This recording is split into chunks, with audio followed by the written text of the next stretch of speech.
What do you get when a London-raised American South African and a New York-raised Moroccan meet on the interwebs and become instant soul sisters? One of them, an Ayurvedic practitioner and transformation coach, and the other, a Conspire breathwork coach and Reiki master teacher. Both obsessed with wellness, family, entrepreneurship, relationships, and the magic of human expansion and growth. You get a whole convo. We truly believe that with an open heart, focused mind, and energy receptive to the possibilities, your wellness journey can guide you to a life that exceeds your wildest dreams. Welcome to our podcast. We're Ella and Iman, and we are so happy you're here. Come vibe with us as we explore the wholeness of being through the lens of wellness. Hello and welcome to A Whole Convo with Ella and Iman. How you doing? I'm doing great. How are you, Ella? I'm good, my love. So we've got an interesting one. This episode We is do. it is called Toxic Peeps and Their Effect on Our Health. I hope I got that the right way round. Yeah. Fantastic. So, Iman, Toxicity. this was one of your babies to bring into the convo. Can you tell me what your ideas, what your feeling was around sharing this in the podcast?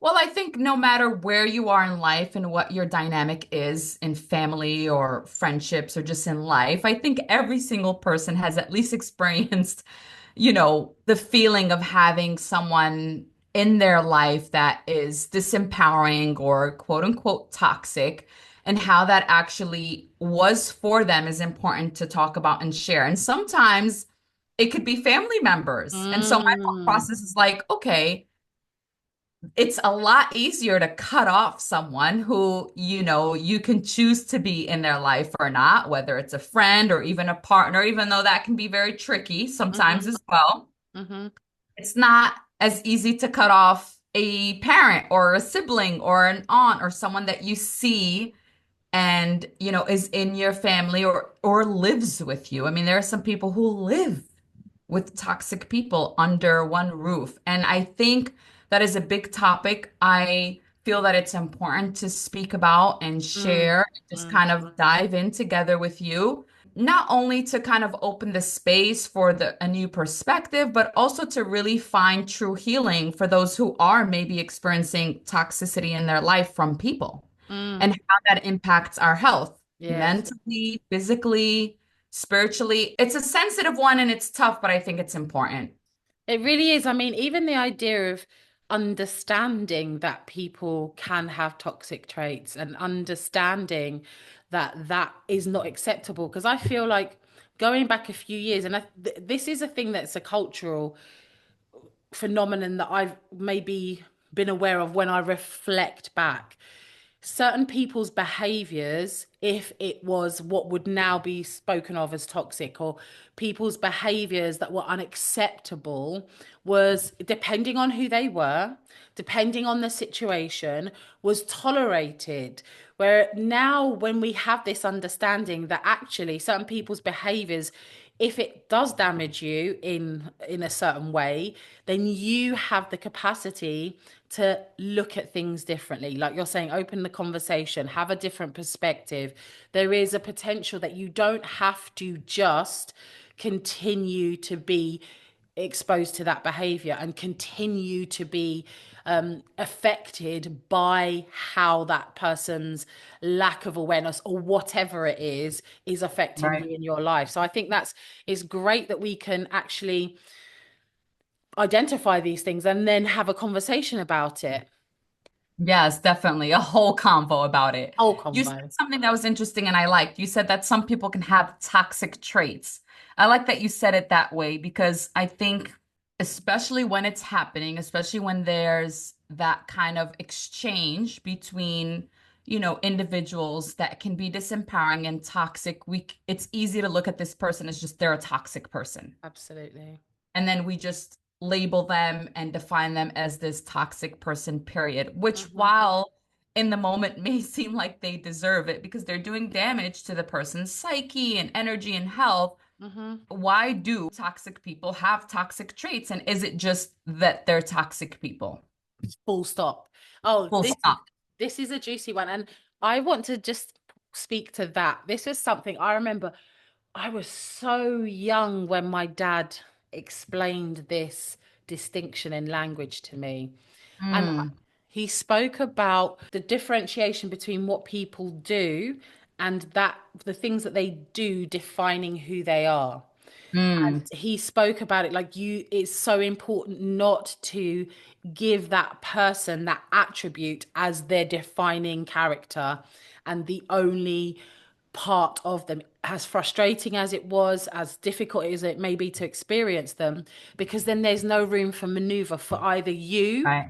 or for the other person. And there's lots of reasons why we had that conversation, but it is something that has always stuck with me. We have to be so careful, Ah, and that not in a makes so much like, sense. not in a like, oh my gosh, I can't think, I have to constantly think about what I say, but it gives you more liberation to separate the person from the act as opposed to that being who they are. And it also moves us out of this blame culture because I think that's just not helpful at all. Wow, first of all, I love that your dad shared that with you at such a young age. That says so much and speaks volumes, about him. And we already know how much we love him. That's a very highly emotionally intelligent way to think, like hands down. When we're experiencing a very disempowering or toxic situation, if it's repetitive from Hmm. the same person, how is it possible to deem that space or have that separation of this is an act at this point and not this is the behavior that defines this person? So, my question is when it becomes a part of the relationship, like Hmm. it is literally a consistent way of exchanging energy with someone, what what then? So I think that's a great question because I have had several relationships, significant relationships in my life that have had these components going on. It's repeated behaviors, including physical violence and repeated language, repeated patterns of oppression. That's the way that I'll Mhm. describe it. Yes. And these characteristics, because when you're experiencing these things, it's very consuming. When we are in any kind of emotional turmoil, we know how exhausting it is, and it becomes all consuming. It affects us mentally, physically, energetically, as well as the emotional aspect that we have. And of course, that takes a toll on our breath, we know. So it's Yeah. it's challenging. Now, I would say, and I can only speak from my experience, Iman, this having these relationships growing up put me into a space where I was always trying to understand why things were happening and always trying to understand, is it something that I've done? What Mhm. is it about this situation? What is it about this person that causes them to behave in this way towards me? And so that gave me an opportunity to step back and to have a look at the bigger picture because we know unless we are in a very, very unique and dire situation where, for example, we're being held against our will, in relationships, there will be elements when the relationship runs more smoothly. And there may be even elements where the relationship, and this is with people who've displayed toxic traits, times when the relationship feels actually fun and times when, Yeah. we get along and we really enjoy each other's company. And it's the toxic behavior or the oppressive behavior that really overshadows our remembering of those other aspects. Yeah. It's pretty And trippy. absolutely, and this is part of the challenge because it's like, is it me? Is this really happening? What do I do about this situation? Um, and I think your question, I don't feel like has a straightforward answer No, it doesn't. I know. because there's It's not so many. supposed to. Yeah, there's so many different elements that we need to look at, and so many different, and it's such a personal person to person 100%. situation. Because if it's someone in your workplace that has one level of experience, if it's someone that you live with, it has one level of experience. If it's someone that you share an intimate relationship with, it has one level of experience. If it's a family member, as you mentioned, that has one level of experience. So, what is your perspective on that same question? Yeah, I agree with you. I don't think it's a straight on, straightforward answer. I think just like the experience itself, it's a very complex and intricate circumstance. And of course, it depends on the person who's experiencing this damage. Like I'll say damage Yeah, because it is very damaging. And I think, of course, different people have different thresholds and absolutely. different levels of what they can take, different levels of patience, different levels of spiritual strength, And why I wanted to talk about this is because if it's impacting someone's health, which often it does, because it's very, very unlikely that a toxic relationship or a toxic exchange Mm. is not impacting someone's health, especially if it's repetitive behavior.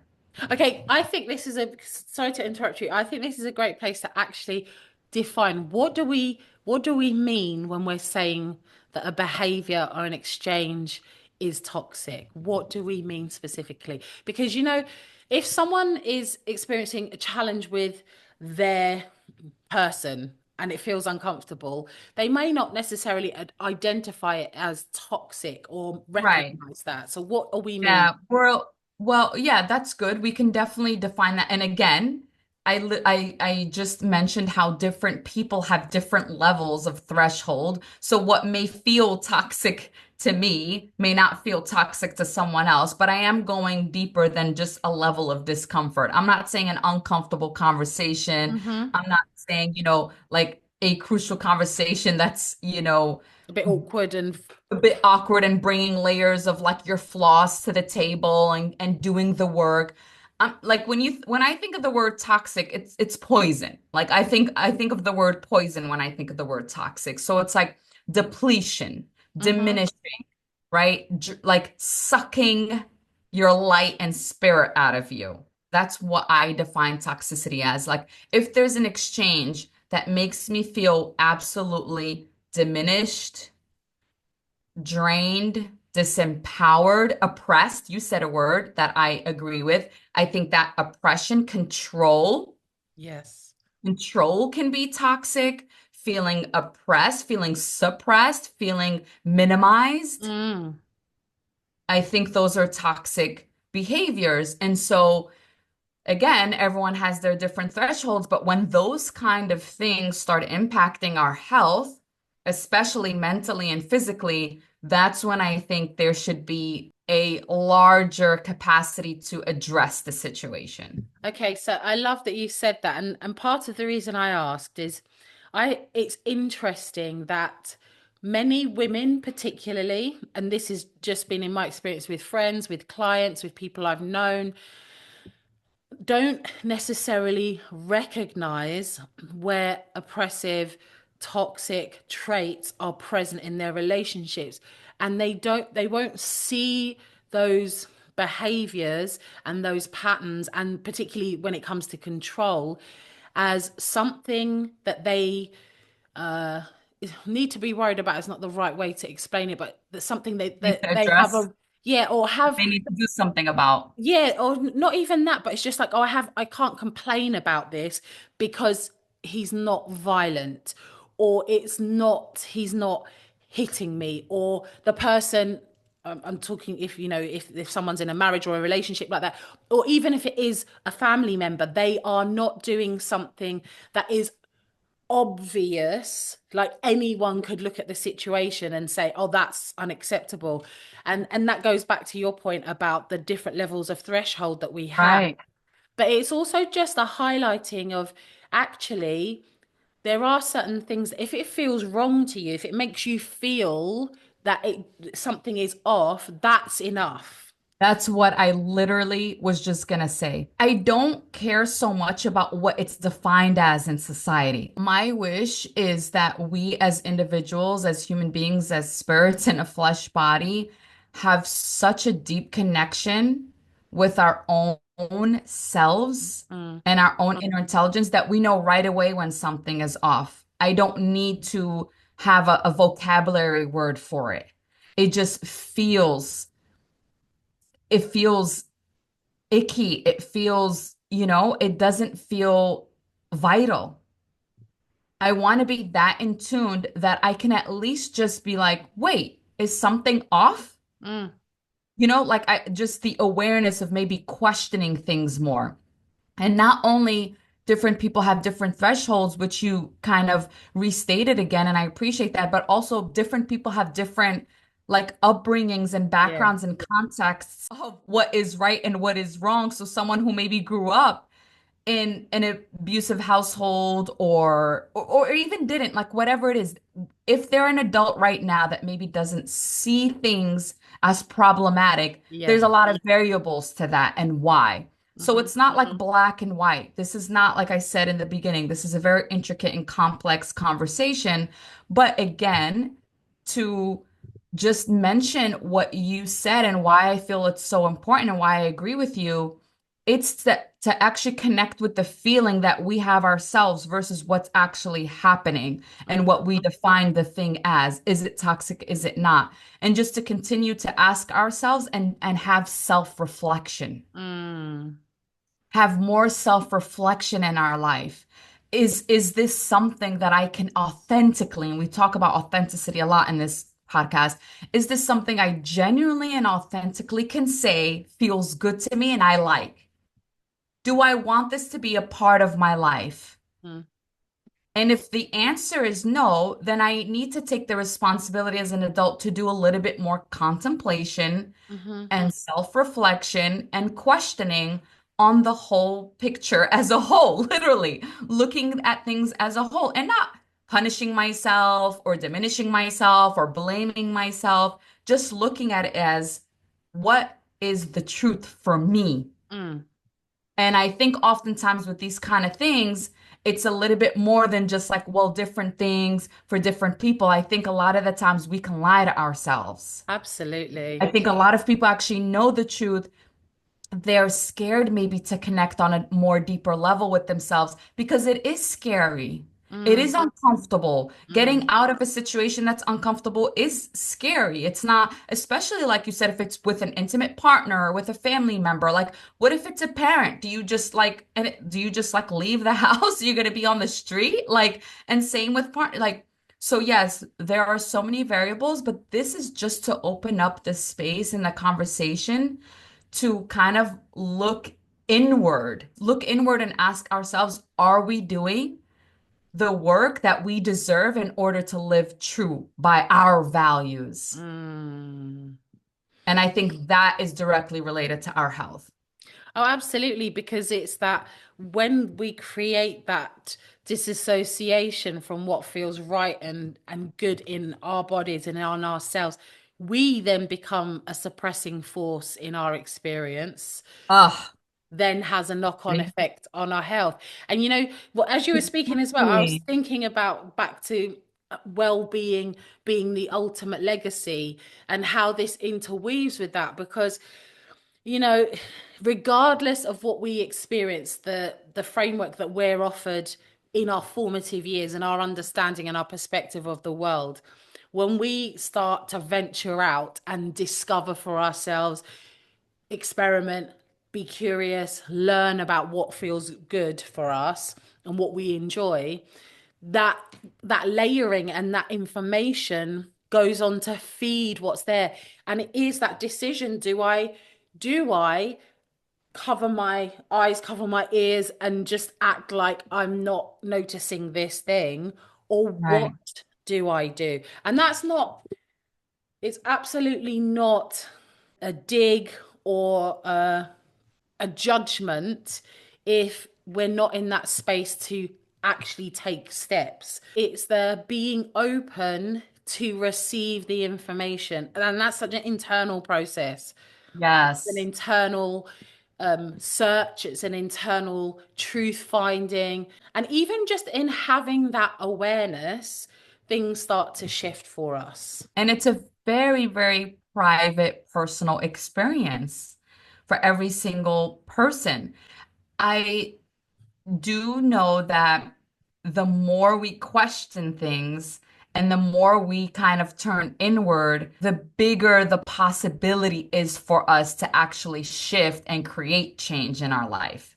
For sure. Oftentimes, when we stay confined, we stay constricted, we're not really venturing out with our perspectives and our contemplations and our discoveries, as you mentioned, Ella, then it's almost like a default setting to stay in that kind of thought process of it feeling so confined, feeling like there is no solution. And that's why, of course, having a support system and having friends and other people in your life outside of this, let's say, toxic relationship is so critical. And it allows for, deeper awareness. Absolutely. And something that came to mind when you were saying that is that it the unfolding of this process, the unfolding of this deeper connection to us is again, as we've mentioned in other ways, it's not necessarily a linear unfolding. No, You yeah. know, there may be like, oh, Mine, hang mine on. hasn't been. No, because it's like, oh, hang on, that doesn't feel right. But does it? Actually, it's not that bad. And we may go backwards and forwards with it as that process. And that's all perfect too. Yeah. It's not, none of this is about shame. I think that's what I'm trying to say. None of this is about Right. shaming Or even the right where way we to are. go about it. Absolutely. Absolutely. But Yeah. it's a recognition that when something feels off for us, for whatever reason, and we have a responsibility to our inner life to honor Yes. that information and to be curious enough to go with that feedback. 100%. When you're a kid and you have suppressing behavior from a parent, you don't think there's anything wrong Absolutely. because this is like the It's rule. all you These are know. rules. It's all you know. And you respect your parent. You're scared of your parent even. And so my work in that didn't start till like my late 20s, early 30s, you know? And even now, when I look at today, in this time, like today, the relationship I have with my parents, especially my mom, who I would say was toxic, right? In that kind of behavior that or those traits that she too probably grew up with, not probably for certain, the amount of space and the amount of work created being like completely vulnerable in this moment in that relationship has been mind-blowing that this woman herself has become a different person. Mm, And it's not like she went to therapy or she did the work. I did. mm, There are things that I needed to address and I needed to heal and take stock of, right? Like mm. take inventory of what was the impact? What is the impact on those kind of behaviors in my adult life? And now as an adult that I have the resources and the responsibility, because I truly believe that no matter who it is or what it is, if we want to improve our health, our life, everything as a whole, it is our sole responsibility to do so.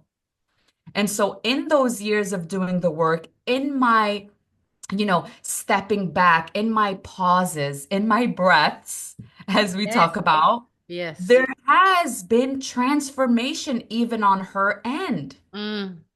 even though she has no idea of the work that I've done. And this is the beauty of taking that stand for yourself. And that's what I'm saying. Like I am living proof of that because 15, 20, 30 years ago, I'm 39. Like 30 years ago, it would be like, no way.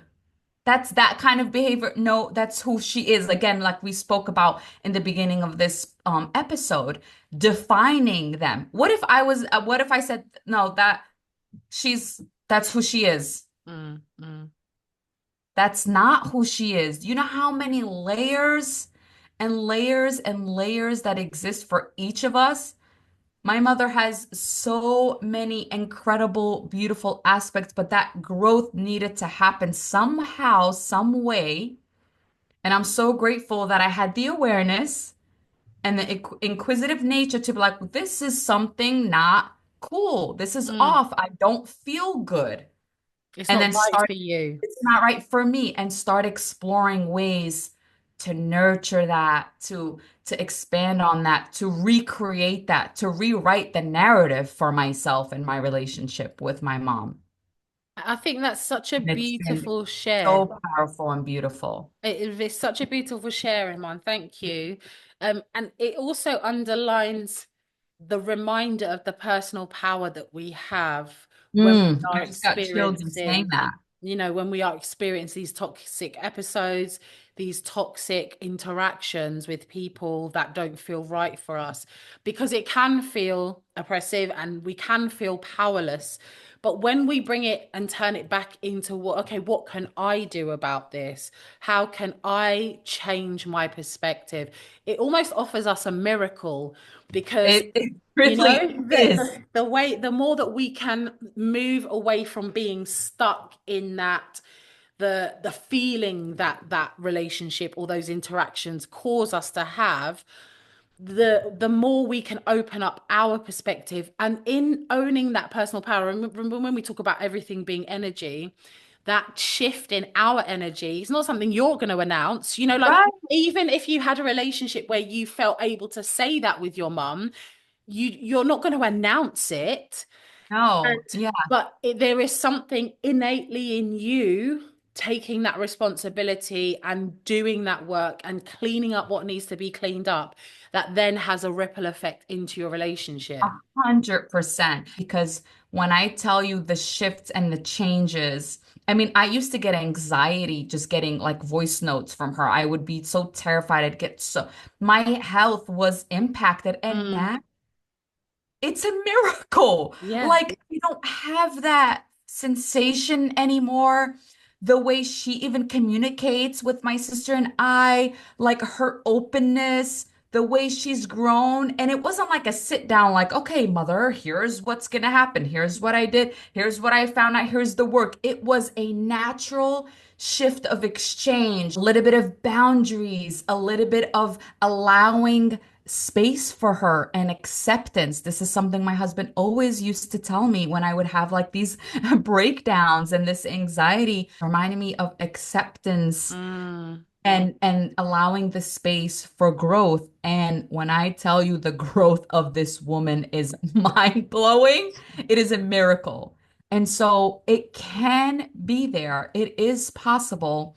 It's just about the amount of patience and love and compassion and work that we are willing to create for our own selves First and foremost. that will first and foremost that will transmute into our relationships, because I'm telling you, energy, like we say, is everything. And I'm telling you, things will fall into place when you start holding a certain level of standard and expectation and energy of like what feels good for you. And so there's ways to kind of, you got to be a little bit creative in the beginning when it's still so deep, right? When it's still so hurtful, when the wounds are still fresh. You have to be a little bit creative on how you create that space and bliss for yourself. And that's why I mentioned the word boundaries. But over time, that exchange, in communication and energy and space, it really is a miracle. It's pure transformation. And when people talk about like success and all the things that you've created in your life, like there's so many things we can be proud of, right? And we like to celebrate them. But honestly, like my rewriting and my redefining of my relationship and the actual genuine aspect of it now with my mom is like one of my biggest successes in life, period. I'm so happy to hear you say that. Yeah, and it's really mind-blowing, the like you said, the personal power that we have. And I let's take a moment to let that land, because it's a beautiful arc that you've taken us on in relation to that relationship. And there's something that is so juicy that I could not say it. And it may be difficult to hear. for all of us. Uh-oh. But it is that as much as we can, we have to acknowledge that something doesn't feel right for us. And that's a reclamation of our personal power and remembering that we can then do something with that. We also have to be prepared to see our contribution to the dynamic that is created. Hmm. And I think sometimes that can be really hard to take on, particularly when the behavior, the experiences that we're exposed to feel so difficult. And again, this is a spectrum of things, and I completely understand it. And I say this as a woman who was in a violent relationship for a very long time. We have to take responsibility for understanding how our choice to not honor ourselves can feed into that dynamic. How, Oh, you know, and it can feel so disconnected, like the idea of, well, I'm just here and this person comes and does this thing to me, and I don't know a way out of it. But this is part of the responsibility and the personal power that we are invited to reconnect with and to reclaim those spaces. And there are so many different ways that it looks like. And we've had this conversation briefly in passing before, because your experience with your mum was very similar to my experience with my mum growing up. And we took different approaches because there was a period of time in my life where I didn't speak to my mum. And that was the choice that I made to create that standard, because the standard that our wow. relationship had reached, and I was asking her to honor in her interactions with me, she wasn't hearing it, she wasn't receiving it, and she completely disregarded what I offered to her that I felt necessary for our interaction to feel right and to feel true and to feel good. Wow. And So that is huge. yeah, so my The amount of decision was like, courage you must have had. sorry. The amount of courage that you must have had to muster up to even do something like that. But you know what, for me, Iman, it didn't feel like Didn't courage feel at like, the time. yeah, It felt like this is survival. the only This is option. survival. And this is within a context of, I was on my own with my girls, and I don't have family around that, was supporting me. My dad was always around, but he was older, so there was so many moving parts with the decision. But for me, I felt like I cannot take physically, mentally, emotionally, and we're talking about how the toxic behaviors affect our Your well-being, health, yeah. physically, mentally, emotionally. And I was not breathing at that time, I know it. I was not able to take that pressure of the interactions that relationship was bringing me. So it felt safer, it felt more sensible, it felt more powerful for me to then say, this is a hard line. You don't get to behave that way towards me. And that went Wow. on for 3 or 4 years. Wow. Wow. That's huge, Ella. I It, remember you mentioning this briefly. Didn't know it was that long, but this again just shares. See why this is so important to even speak about. Like, what is the possibility? Like, I would have never, like, that never would cross my mind. Like, that's just yes. like, that, like, are you, like, that's just not even a possibility. And whether it was the fear, the culture, like, we don't do that. Like, are you kidding me? Like, Moroccans leaving, like, putting a line, a hard line, like whatever it was, whatever perspective or subconscious, like whatever it was for me that led me to like deal with it the way I dealt with it, the result is this for me. And same for you, what you decided to do and what you needed to create for yourself, which is literally physical space and non-communication for that amount of time, is what you needed to do to get the result. And Absolutely. everyone's timeline, everyone's choices is going to be different. But the most important thing for us to always like keep in mind is it comes back to our own inner self-reflection. That's what you decided to do when you went inward and was like, this is just impacting my life and health in a very negative way that I have to put a hard line down. This is what I have to do. And so I Absolutely. hope our listeners understand that every circumstance is going to be different. You Mm-hmm. know, what a single person may deem as like toxic behavior or toxic traits from someone may not be the same as another. But the common denominator and the common reminder that we really care about is to always just go back to self and ask, be inquisitive with yourself and say, does this make me feel empowered? Does this feel good? Do I want this? Period. And Absolutely. explore those questions authentically. That is where it has to at least begin. Absolutely. And I would just like to add to that. So, we were looking at the idea of how these traits begin to show up. We mentioned this right at the beginning, how these traits begin to show up in people and why it is they continue to act out in these ways.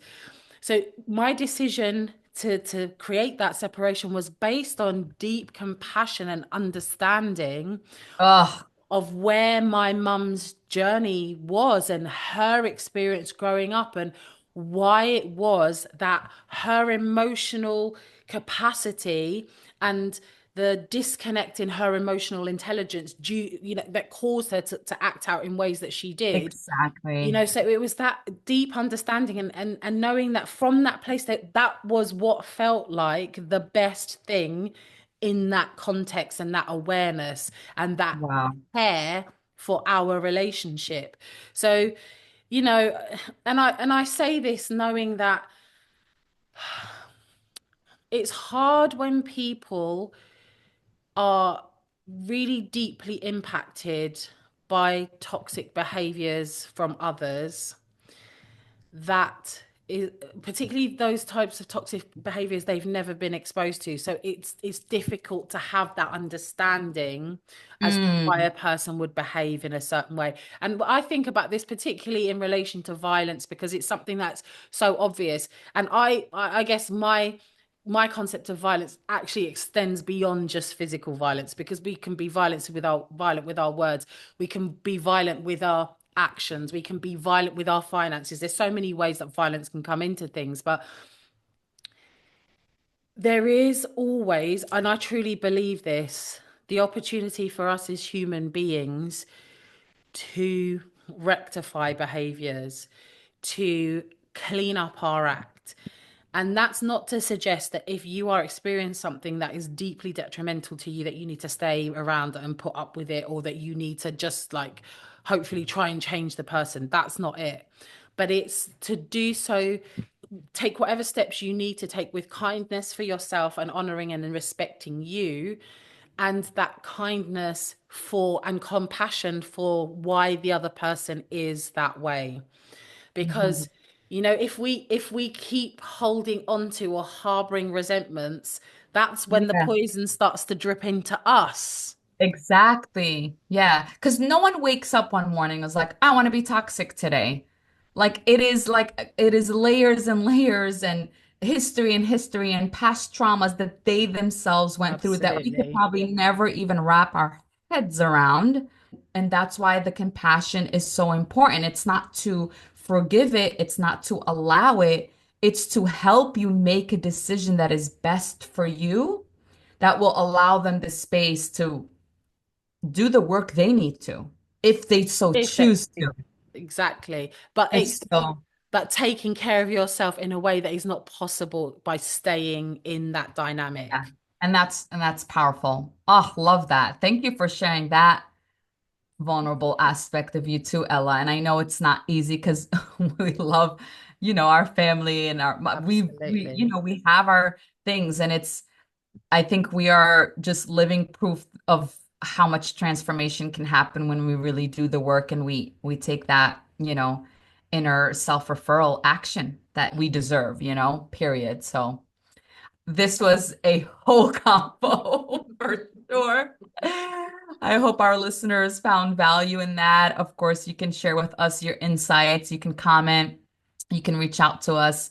And thank you so much for listening in. A whole convo with Ella and Iman. And thank you, Iman. Until next time. That is a wrap on this week's convo. We had a blast talking to you. Thank you for sharing your time, hearts, and minds with us. We hope this episode left you thinking, feeling, and maybe even breathing a little deeper. If it moved something in you, please share it, text it to a friend, or just sit with it. Remember, the power of change can start with the simplest convo. And if you have any comments or thoughts you'd like to share with us, please feel free to do so. We'd love to connect with you. Don't forget to subscribe to our show so you never miss a moment of the magic. And if you're curious about any of our services and offerings, check out the show notes for all the links and goodies. We're so grateful you're on this journey with us. Until next time, stay rooted, stay whole.